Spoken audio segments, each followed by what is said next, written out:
Bonjour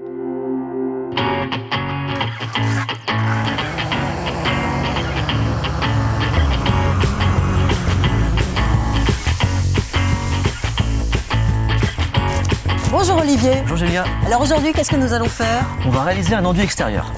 Alors là, sur cette maison, on voit bien le produit a déjà été posé. Donc là, il ne nous reste plus que les murs de clôture à enduire.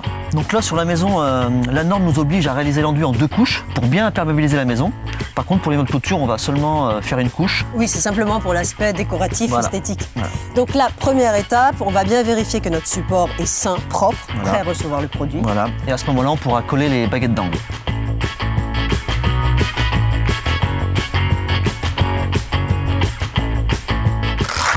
Tiens, regarde Olivier, j'ai apporté la dernière baguette. Ouais. Dis-moi, quels sont les avantages de ces baguettes? Donc avant, les enduiseurs, ils utilisaient des règles en bois. L'enduit venait mourir dessus et ils ne pouvaient pas enduire en fait les 2 côtés en même temps. Avec cette baguette, on peut enduire les 2 côtés en même temps. Donc il y a un gain de temps. Voilà. Et il existe d'autres sortes de baguettes? Donc là, en fait, c'est des baguettes qui vont rester apparentes au final. Si le client avait voulu une baguette qui soit masquée dans l'enduit, par exemple pour un enduit taloché, on aurait utilisé une baguette en résine.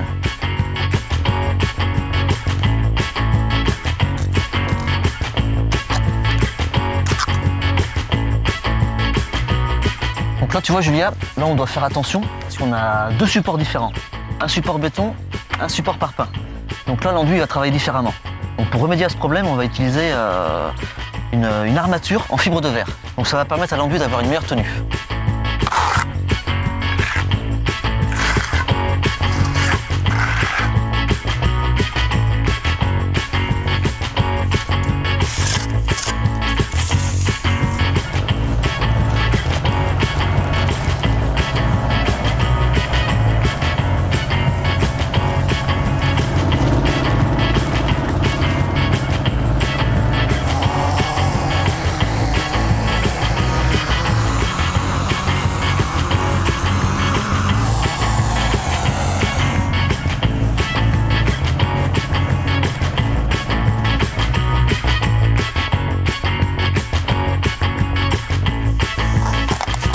Alors ça y est Olivier, on a fini de projeter l'enduit sur tout le mur. Qu'est-ce qu'il nous reste à faire?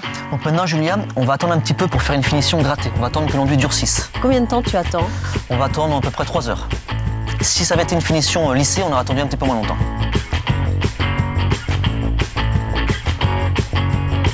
Alors ça y est Olivier, l'enduit est bien dur.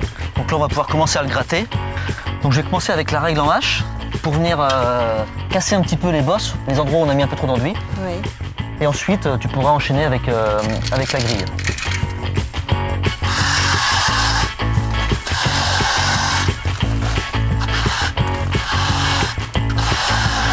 Donc tu vois, ça permet de casser toutes les petites bosses. Oui. Puis ça lisse quoi. Et là, après, tu peux commencer à... Tu peux y aller là? Voilà.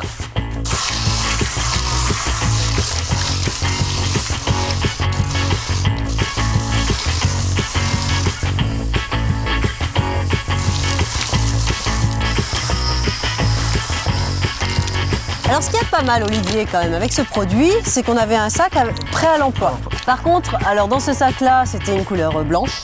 Est-ce qu'il y a d'autres teintes? Ah oui, il y a plus de 200 couleurs référencées. Ah oui. Donc on a vraiment l'embarras du choix. Alors maintenant, il nous reste à faire quoi?